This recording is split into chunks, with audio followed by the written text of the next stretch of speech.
அஸ்ஸலாமு அலைக்கும் வரஹ்மத்துல்லாஹி தஆலா பரகாத்துஹு. முக்தஸருல் குதூரி ஃபில் ஃபிக்ஹில் ஹனஃபி பாடம் 9 பாபு தயம்முமி. அல்ஹம்துலில்லாஹ், 8 பாடங்களை முடித்து இன்று நாம் 9ஆம் நாள் பாடமான பாபு தயம்மிலே வீற்றிருக்கின்றோம். இந்த சேவைகளை எவ்வித தொய்வின்றி தொடர்ந்து நடைபெறுவதற்காக துஆ செய்யுங்கள். இன்னும் ஆதரவு தாருங்கள். நன்மையில் ஒன்று சேர்வோம், முந்திக் கொள்வோமாக. இந்த சேவைகளை தொடர்ந்து நடத்தி கொண்டு வரும் ரகீப் எஜுகேஷன் ட்ரஸ்டிற்காக வேண்டி நன்கொடை தர விரும்பினால் இங்கு அக்கௌண்ட் டீட்டெயில்ஸ் கொடுக்கப்பட்டுள்ளது.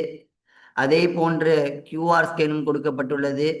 தாராளமாக நன்கொடைகள் வழங்கி இந்த தீன் சேவையில் உங்களையும் இணைத்துக் கொள்ளுமாறு கேட்டுக்கொள்ளப்படுகிறீர்கள். இப்பொழுது வாருங்கள், நாம் பாடத்திற்குள் செல்வோம். முக்தஸருல் குதூரி, தயமம் செய்வதின் சட்டங்கள். அதாவது இன்றைய நாளுடைய பாடச்சுருக்கம் என்னவென்று சொன்னால், தயமம், இந்த தயமம் எப்பொழுது நம் மீது கடமையாக்கப்பட்டது, அதாவது தயமம் எப்பொழுது நமக்கு ஆகுமாக்கப்பட்டது, தயமம் எந்த மண்களெல்லாம் கொண்டு தயமம் செய்யலாம், தயமம் செய்வது எப்படி, அந்த காரியங்களை பற்றி தான் நாம் இன்றைய நாளான பாடத்திலே பார்க்க போகின்றோம். இப்பொழுது இந்த பாடத்தை நாம் பார்ப்பதற்கு முன்னால் இந்த தயமத்தை பற்றியதான ஒரு ஆயத்தை நாம் பார்த்துவிட்டு செல்வோம்.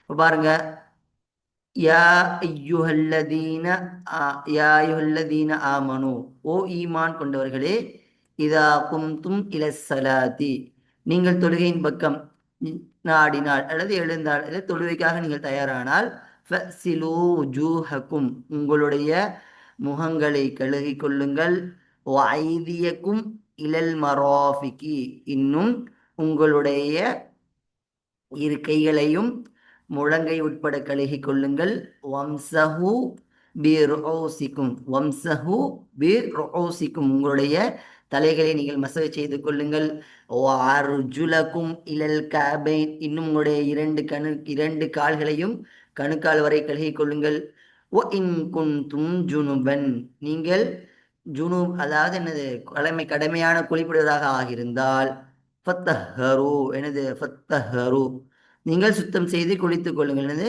குளித்து சுத்தம் செய்து கொள்ளுங்கள், வஇன் குன்தும் மர்வா, எனது இன்னும் நீங்கள் நோயாளிகளாக இருந்தால், அவ் அலா சஃபரின், அல்லது நீங்கள் எனது பயணத்திலாக இருந்தால், அவ் ஜா அஹதும் அவ் ஜா அஹதுன் மின்கும் மினல் காயிதி, மலம் அதாவது மலம் கழித்து உங்களிலிருந்து ஒருவனது மலம் கழித்து வந்திருந்தால், அவ் லாமஸ்தும் நிசா, உங்கள் ஒருவனது மனைவியிடத்திலிருந்து உடலுறவு கொண்டிருந்தால், ஃபலம் இன்னும் ஃபலம்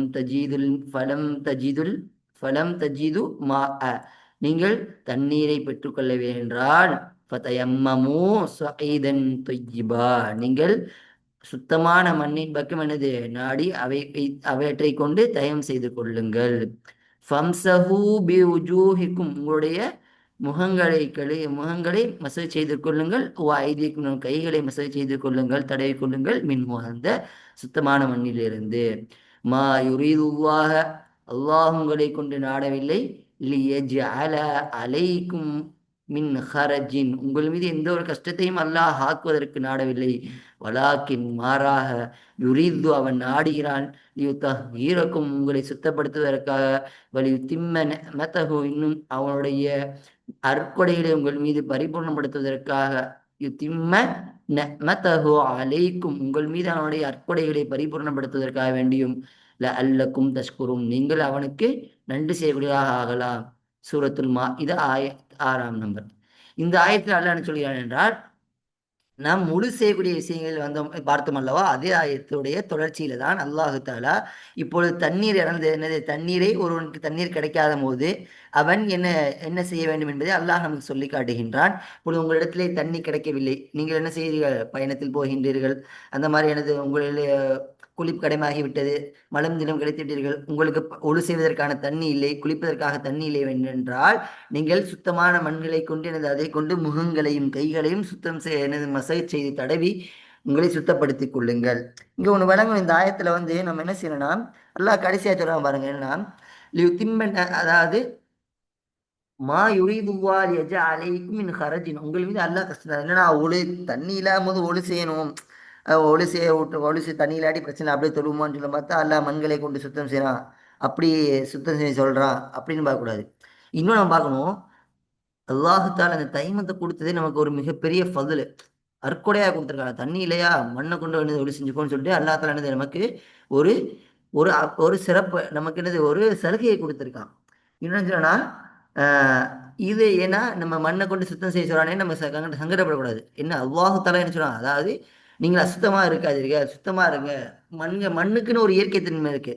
என்னடா மண்ணில் கொண்டு சுத்தம் செய்யக்கூடுமான்னு கேட்டா அதாவது நம்ம ஃபுகாக்கள் சொல்லி தருவாங்க பாருங்க. இப்ப நாய் நாய் ஒரு இதுல வந்து வாய் வைத்திருந்துச்சுன்னா அதை 6 முறை கழுவிட்டு ஒரு முறை மண்ணை கொண்டு கழிச்சுவாங்க. அப்ப மண்ணுக்குன்னு எனது ஒரு இயற்கையிலே ஒரு சுத்தப்படுத்தக்கூடிய ஒரு கிருமி நாசி, அதாவது கிருமி நீக்கக்கூடிய ஒரு தன்மை எதற்கு இந்த மண்ணுக்கு இருக்கு.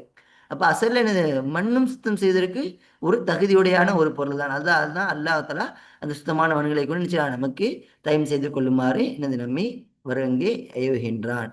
அதே போன்று எனது இதன் மூலமாக எனது நீங்கள் வந்து அல்லாஹ்வை நன்றி செய்யக்கூடியவர்களாக ஆகலாம். அப்ப இந்த ஆயத்தை எதற்கு நம்ம இங்க கொண்டு வந்தோம்னா, இப்ப தைமம் செய்வதற்கு என்னது இதுல வந்து தைமத்திற்கு ஒரு ஆதாரமாகவும், தைமத்துல நம்ம என்னென்ன உறுப்புகளை கழுகணும் என்பதற்கு ஒரு ஆதாரமாக தான் இந்த ஆயத்தை இங்கே நம்ம பாடத்தில் மேல் மிச்சமாக நாம் பார்க்கின்றோம்.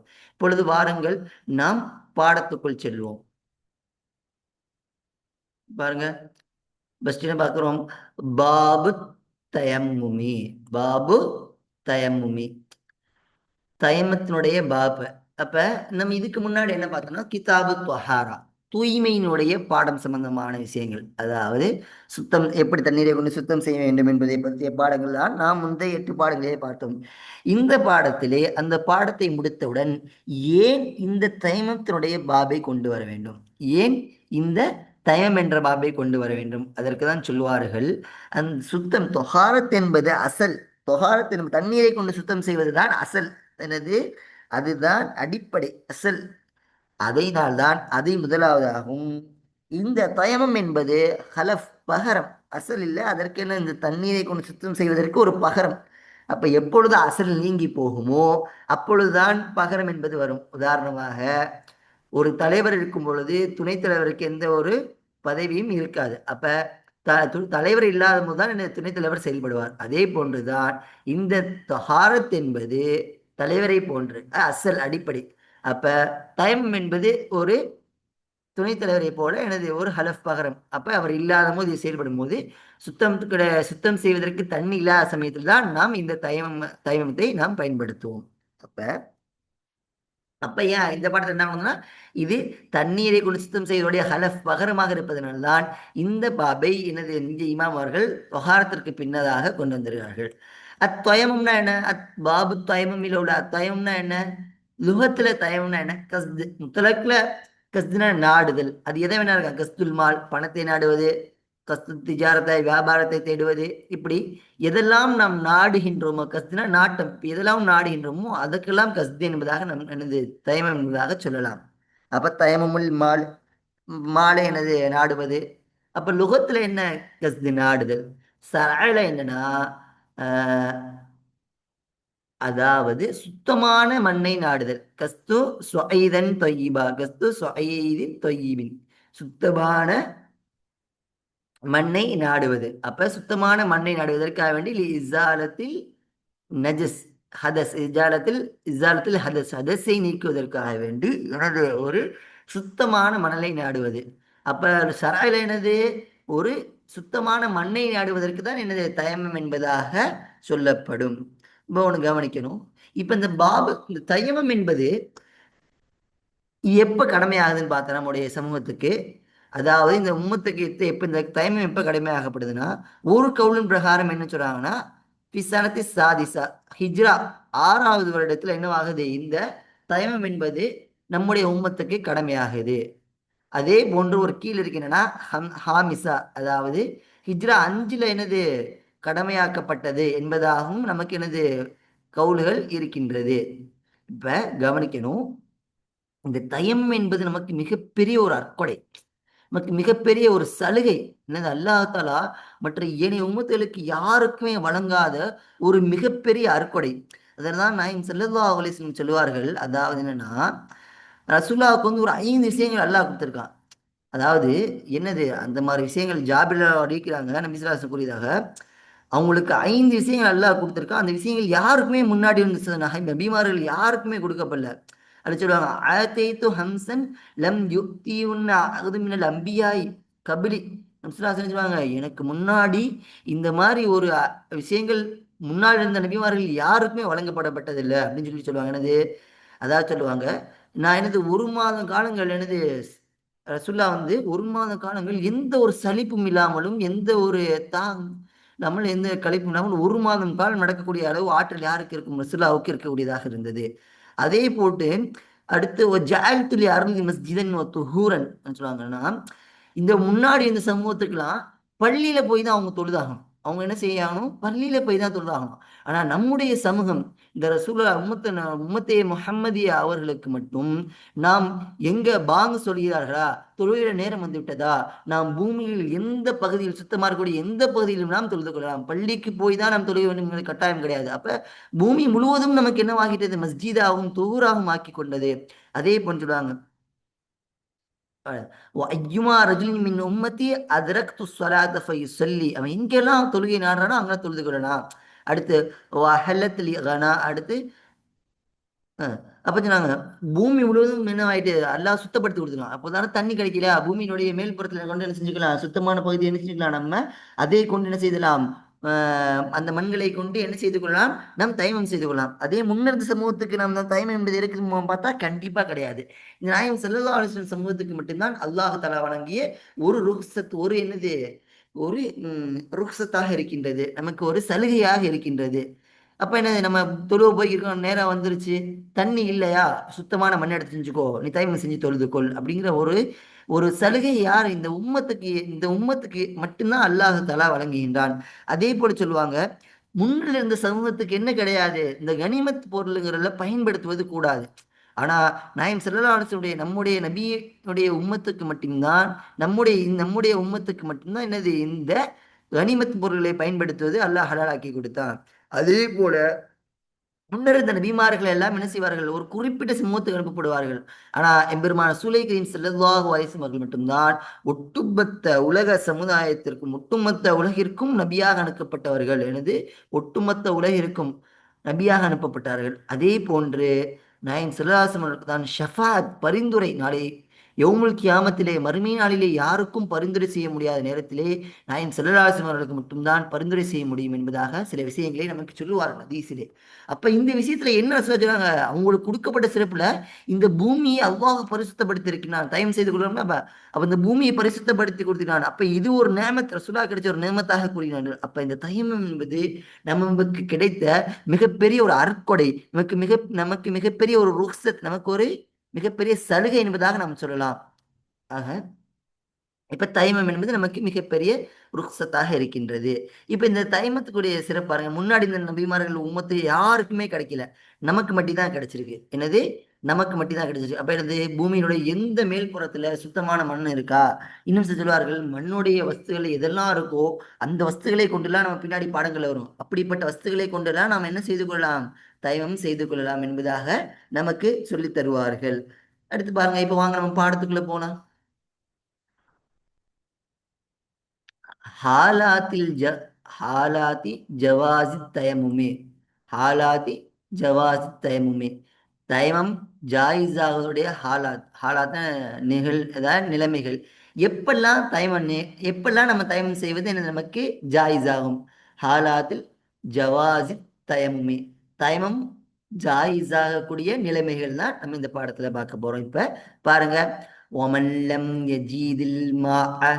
ஒமல்லம் எஜிதில் மா எந்த ஒருவன் தண்ணீரை ஒருவன் லம் எஜிதில் மா அவன் தண்ணீரை பெற்றுக்கொள்ளவில்லை என்றால் வஹுவ அவனோ முசாஃபிருன் எந்த நிலையில்? அவனோ பயணம் செய்யக்கூடிய அவனது பயணியாக இருக்கும் சமயத்தில் ஒருவன் தண்ணீரை பெற்றுக்கொள்ளவில்லை என்றால் இப்ப எனது பயணம் செய்யக்கூடிய உதாரணம் பாருங்க.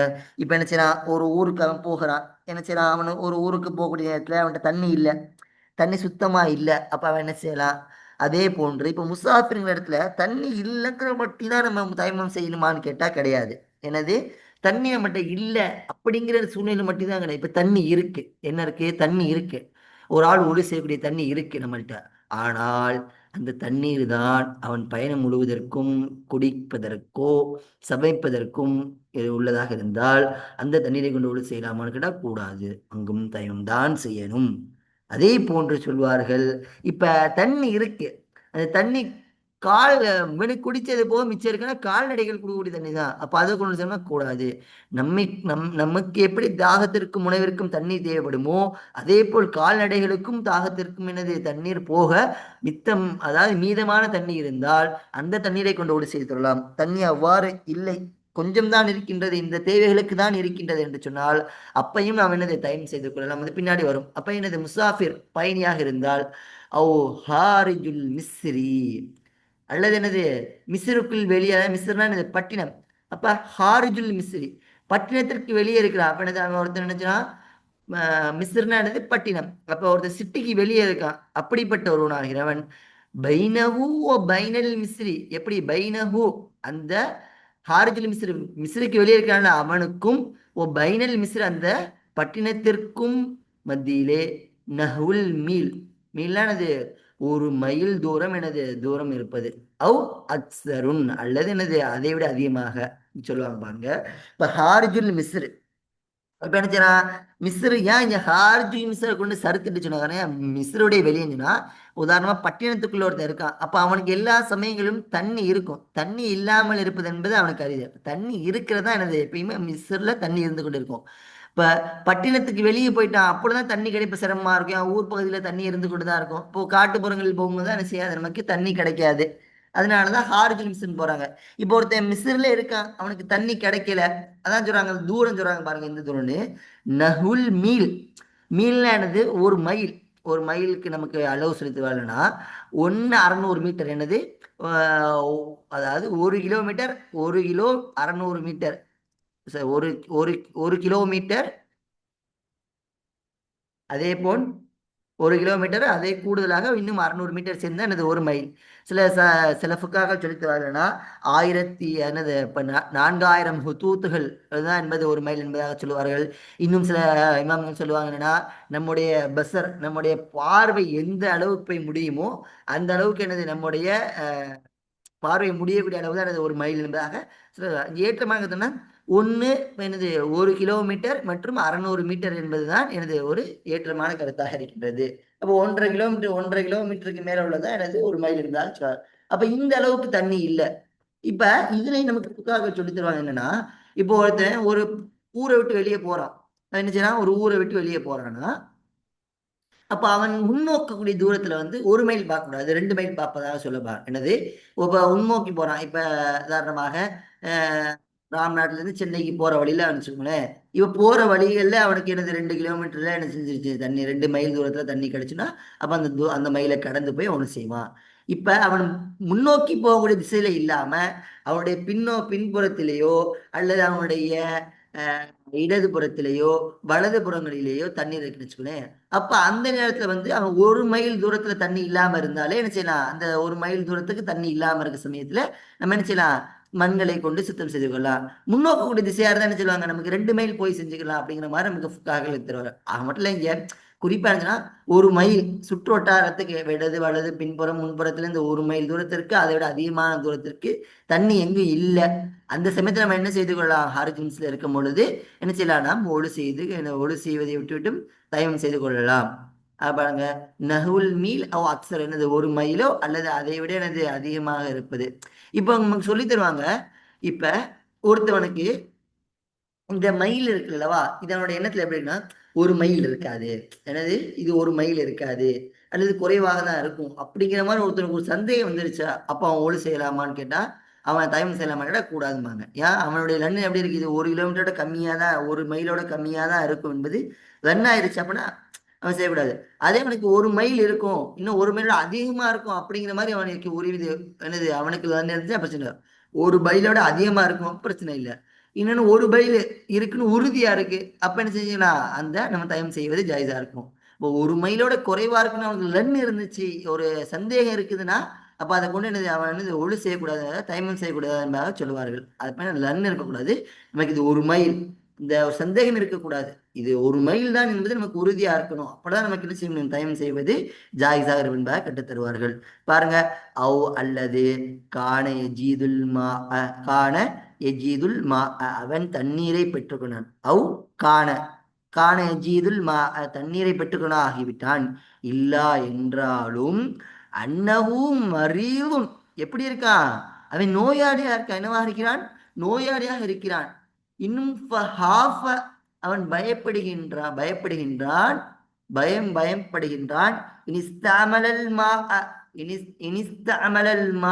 தண்ணீரை அவன் பயன்படுத்தினால் இஸ்தத்த மருதுஹு இஸ்தத்த மரதுஹு அவனுடைய நோய் அதிகமாகிவிடும் என்பதாக அவன் பயப்படுகின்றான். இப்ப இங்க சொல்லுவாங்க, நோய் அதிகமாகிவிடும் ஒருத்தர் நோய் வந்து மௌத்தாகி விடுவான். அப்படி இருந்தா மட்டும்தான் நம்ம ஒழு செய்ய கூடாது, தயவு செய்யணுமா அப்படின்னு கிடையாது. இப்போ ஒருத்தனுக்கு புண்ணு இருக்கு, நல்ல சொதுன்னு ஒரு மாதிரி புண்ணு இருக்கு காயில. இப்போ தண்ணியை பயன்படுத்த அந்த புண்ணு அப்படின்னு நாள் பட்டு அதிகமாகிக்கிட்டே இருந்தது, இந்த காய் தள்ளி போய்கிட்டே இருக்குன்னா அப்ப அந்த நேரத்துல நம்ம என்ன செய்ய தேவையில்லை, அவ்வளவு செய்ய வேண்டிய அவசியம் கிடையாது, தயவு செஞ்சு கொள்ளலாம். இன்னொன்னு, அவன் காய்ச்சல்ல இருக்கான். அப்ப இந்த காய்ச்சல் மூலமா எனது ஒளிசி தண்ணியை டாக்டர் தண்ணி தொடங்க நல்ல நல்ல ஒரு மூமினான நல்ல ஒரு நமக்கு நம்பிக்கைக்குரியான ஒரு டாக்டர் சார் இவர் சொன்னா கரெக்டாக இருக்கும். அப்படி ஒரு டாக்டர் சார் தண்ணியை பயன்படுத்தாதே, இந்த காய்ச்சல் இன்னும் அதிகமாக வரும், இந்த காய்ச்சல் அதிகமாக உங்களை இறப்பு வரை கொண்டு போகும், அந்த மாதிரி இடத்துல நம்ம தயவு செய்யலாம், கண்டிப்பாக தயவு செய்யலாம். அப்ப நோய் அதிகப்படுத்தும் இந்த நம்ம தண்ணீரை பயன்படுத்துவதன் மூலமாக நோய் எப்பெல்லாம் அதிகமாகும் என்பதை ஒருத்தன் பயப்படுறான். அப்படி இருந்துச்சுன்னா அவன் என்ன செய்து கொள்ளலாம், தயமம் செய்து கொள்வது நமக்கு ஜாயிஸா இருக்கு. அவு ஹாஃப அல்லது அவன் பயப்படுகின்றான். அவு ஹாஃபல் ஜுனூபு யாரு, ஒரு குளிப்பு கடமையான ஒருவன். ஜுனூப்னா அது குளிப்பு கடமையான. ஹாஃபல் ஜுனூப் அவன் பயப்படுகின்றான். பில் மாஇ தண்ணீரை கொண்டு அவன் குளித்தால் ஐ துலகுல் பருது ஐ துலகுல் பருது அவனை குளிர் கொன்றுவிடும் என்பதாக பயப்படுகின்றான். என்ன சொல்றான், இப்போ உதாரணமா கடுமையான குளிர்காலம், டிசம்பர் போன்ற காலங்கள் எனது நல்ல குளிருடைய காலங்கள். அந்த நேரத்தில் ஒரு கடமையான குடிப்பு ஒருத்தனுக்கு உண்டாகிவிட்டது. அப்போ இந்த நேரத்தில் போய் குளிக்க போறான், இத்தனை ஃபஜ்ருடைய நேரத்துக்காக குளிக்க போறான். குளிச்சாலும் அவனுக்கு சரியான குளிர். இந்த குளிர் என்ன செய்யுது, நம்மளை ரொம்ப நம்மளை மௌத்தாக்கிவிடும், அந்த மாதிரி குளிர். இப்போ நம்ம ஊர்ல உள்ள குளிர்கள்லாம் அந்த அளவு இருக்காது. அரபு நாட்டுடைய குளிர்கள்லாம் எந்த அளவு இருக்குன்னா பயங்கரமா இருக்கும். அதனால நமக்கு சொல்லித்தராங்க இந்த மாதிரி விஷயங்களை. ஏன் அங்க வந்து அதனாலதான் அவங்க ஹுஃப்லாம் யூஸ் பண்ணாங்க, அந்த குளிர்லேருந்து பாதுகாப்புறதுக்கு தான் இந்த மோசாக்கள் யூஸ் பண்றதுன்னா அதனாலதான். இப்போ பயங்கரமான குளிரா இருக்கும். அப்ப என்னது, இந்த குளிர்ல அவன் குளிச்சானா அவனுக்கு குளிர்கா ஜன்னி வந்து அவன் மூத்தாயிருவான் அப்படின்னு பயப்படுறான். இல்ல ரொம்ப காய்ச்சல் இருந்து ரொம்ப முடியாமல் ஆகிடுவான், இந்த மாதிரி ஒருத்தர் என்னது பயப்படுறான், குளிர் கொன்றுடனே பயப்படுறான்னா அவன் என்ன செய்யலாம், தயவு செய்து கொள்ளுவது என்னவாக நமக்கு ஜாயிஸ் ஆகும். அப்ப என்ன சொல்றாங்க, என்னது, அல்லது குளிர் கொன்றுவிடும் என்பதை பயப்படுறான். அல்லது என்னது, அந்த குளிர் அவனை என்னது, ஹூனா என்னது, மருளாக்கிவிடும். ஹூ யாரு, அவனை என்னது, அந்த குளிர் அவனை நோயாளியாக ஆக்கிவிடும் என்பதை அவன் பயந்தாள். ஒன்னு என்னது கொன்றுவிடும் பயப்படுறான், அல்லது என்னது கடுமையான குளிர் வந்து அவனை ரொம்ப உடல் நல குறைவில்லாம ஆகிடுவான் என்பதாக ஒருவன் பயந்தால் நிச்சயமா அவன் தயம்மமு அவன் என்ன செய்து கொள்வான், தயமம் செய்து கொள்வான். பி சொய்தின் சுத்தமான மண்ணை கொண்டு, பி சொய்தின் சுத்தமான மணலை கொண்டு அவன் தயமம் செய்து கொள்வான். இப்ப கவனிங்க, பி சொய்த் மண்ணுங்கிற சுத்தமான மண் சொல்ல, அதான் என்னன்னா நமக்கு அந்த ஆயத்துல முன்னாடியே படிச்சோம். பி சொய்துன்னு என்னது, மண்ணு. அப்ப நம்ம அந்த ஈதன் தொய்யிபன் நினைச்சனால அப்ப சுத்தமான மண்கள். எல்லா மண்ணையும் கொண்டு நம்ம சுத்தம் செய்ய முடியுமான்னு கேட்டா கிடையாது. சுத்தமான மண்களை கொண்டு மட்டும்தான் நினைச்ச முடியும், இந்த தயவு செய்ய முடியும். உதாரணத்துக்கு ஃபுகாக்கள் நம்ம சொல்லி தருவார்கள், பின்னாடி பாடங்கள்ல வரும். இங்க ஒரு சிம்முலா ஒரு உதாரணம் பார்ப்போம். என்னன்னா இப்ப ஒரு ஒரு இடம் இருக்கு. இந்த இடத்துல வந்து அதிகமா நமக்கு தெரியுது, இந்த இடம் சிறுநீர் கழிக்கக்கூடிய பகுதின்னு தெரியுது. இந்த மண்ணுல சிறுநீர் கழிப்பார்கள், இந்த பகுதியில சிறுநீர் கழிப்பார்கள் எனக்கு தெரியுது. அப்ப அந்த காலத்துல ஒரு ஒரு ஒரு கொஞ்ச நாள்ல சிறுநீர் கழிச்சிருக்காங்க. அதுக்கு அடுத்தது தடை போட்டாங்க, இங்க யாரும் சிறுநீர் அடிக்க கூடாது, தடை போட்டாங்க. மழை காலங்கள்ல வந்து நல்ல மழைகள்லாம் பெஞ்சு இந்த மண்ணு சுத்தமாயிருச்சு, வாடைகள் அந்த இடத்துல வாடைகளே இல்லை. இப்ப அந்த இடத்துல போய் நம்ம தயவு செய்யலாமான்னு கேட்டா செய்யக்கூடாது. அசர் வெளிப்படவில்லை என்றாலும் நமக்கு செய்யக்கூடாதுன்னு சொல்லி தருவார்கள். ஏன்னா அந்த மணல் என்பது தூக்கி சுத்தம் பரிசுத்தமான மண் இல்லை, ஏன்னா அதுல நஜஸ் ஏற்பட்டிருக்கு. ஆனா அதன் மீது நம்ம தொழுகலாமான்னு கேட்டா தாராளமா தொழுகலாமாங்க. ஆனா அந்த மண்ணை கொண்டு தைமம் செய்யலாமான்னு கேட்டா ஃபுகாஹ் சொல்லித்தருவாங்க செய்யக்கூடாது. ஏன்? இது தொய்யிபான மண் அல்ல. நஜஸாயி சுத்தமானாலும் இது தொய்யிபான இல்ல. அப்ப நஜஸே ஆகாம இருக்கக்கூடிய மண்கள் நமக்கு இப்போ இன்னொருத்த சிலர் எல்லா நஜஸும் சில ஆடு மாடுகள் ஒண்ணுக்கு போயிருக்கும், சிறுநீர் கழித்திருக்கும், நமக்கு அது நமக்கு தெரியாத நமக்கு பிரச்சனை இல்லை. தெரிஞ்சு நமக்கு தெரியுது இது சுத்தமான மண் இல்ல, தொய்யிபான மண்ணில் இங்க இதுக்கு முன்னாடி என்ன சிறுநீருடைய பகுதியா இருந்துச்சு, இப்ப வாடை இல்லை சுத்தமா இருக்கு, அதனால தைமம் செய்யலாமான்னு கேட்டா கூடாது. சுத்தமான மண்களை கொண்டுதான் நம்ம செய்யலாம். அப்ப என்னது? இப்ப இந்த பாருங்க, இப்ப நம்ம என்னெல்லாம் பார்த்தோம்? ஒண்ணு முசாஃபிரா இருக்கான், அல்லது பயணத்துல இருக்கான், வெளியில இருக்கிறான், அல்லது தண்ணி என்னது எதுக்குள்ள இருக்கான், மிஸ்ருக்குள்ளதான் இருக்கான். ஆனா அவனுக்கு என்ன கிடைக்கல? தண்ணி சுத்தம் செய்வதற்கு என்ன செய்யல? தண்ணி கிடைக்கல. அப்படி இருந்தாலும் அப்புறம் 1 மைல் தூரத்துக்கு வெளியே இருக்கிறான். அதே போன்று என்னது? தண்ணீரை பயன்படுத்துவதன் மூலமாக அவனுடைய நோய் அதிகமாகிவிடும். அல்லது ஒரு குளிப்பு கடைமானவன் குளிப்பதன் மூலமாக என்னது? இந்த குளிரின் காரணமாக அவன் என்னது மரணித்து விடுவான் என்பதாக, அல்லது நோய் அதிகம் பயந்தா இப்படிப்பட்டவர்கள் என்ன செய்து கொள்ளலாம்? ஃபைன்னஹு தயம்மமு பிஸ்ஸஈதி, சுத்தமான மண்ணை கொண்டு அவர்கள் என்ன செய்து கொள்வான்? ஃபைன்னஹு யதயம்மமு, தயம்மம் இல்ல, யதயம்மமு பிஸ்ஸஈதின், சுத்தமான தண்ணீரை கொண்டு, சுத்தமான மணலை கொண்டு என்ன செய்து கொள்வான்? அவன் தயமம் செய்து கொள்வான் என்பதாக நமக்கு சொல்லித்தரார்கள். அப்ப இன்றைய நாள் நம்ம பாடம் வந்து யாரெல்லாம் என்னது எந்த நேரத்துலலாம் நம்ம என்ன செய்யலாம் தயமம் செய்வது நமக்கு ஜாயிஸாம் என்பதை பற்றி நாம் இன்றைய பாடத்தில் பார்த்தோம். இன்ஷா அல்லாஹ் வரக்கூடிய பாடங்களிலே சிஃபத்து தயமம் என்னது, தயமம் எப்படி செய்ய வேண்டும், அதுக்கடுத்து தைமத்தினுடைய எதை கொண்டு நாம் தயமம் செய்யலாம் என்பதை பற்றி நாம் வரக்கூடிய அடுத்த பாடங்களிலே பார்ப்போம். இன்ஷா அல்லாஹ் நாம் எதையெல்லாம் படித்தோமோ அதன் பிரகாரம் அமல் செய்யக்கூடிய பாக்கியத்தை அல்லாஹும் உங்களுக்கும் எனக்கும் தந்தல் புரிவானாக. வாஹித் அல்ஹம்துலில்லாஹி ரபில் ஆலமீன். அஸ்ஸலாமு அலைக்கும் வரஹ்மத்துல்லாஹி தஆலா வபரகாத்துஹு.